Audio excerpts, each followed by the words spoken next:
let me in, so move it on over.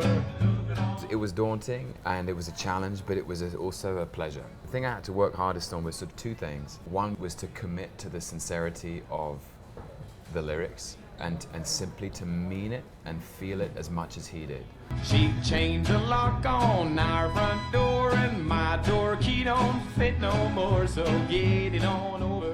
I wanted to make the film because I knew the story really well. I grew up in Kentucky, 3 hours north of Nashville, and I had always been interested in storytelling in the country genre, so I thought, I kept it in my quiver. It was one of those stories, and I knew how intense it was, and I knew all the things that had taken place during this life.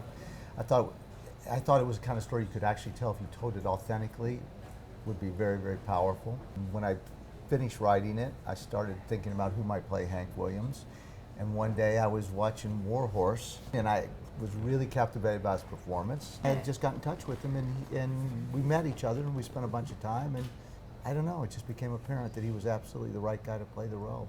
A lot of times when you read movies about relationships, there's an arc, you know, like, oh, happens, they're happy, and then they're not happy, and then they break up or something. And then they get back together, and then everyone's happy. And Marc was telling an honest story about two people who were terrible communicators, but loved each other and cared for one another. What's your favorite Hank Williams song? I've been asked that a few times, and I think it's probably I'm So Lonesome I Could Cry. It may be because it was one of the first ones I learned. I think the poetry in it is incredibly simple. Want to hum a few bars? Sing a bar? Right now, it's the silence of a falling star lights up a purple sky.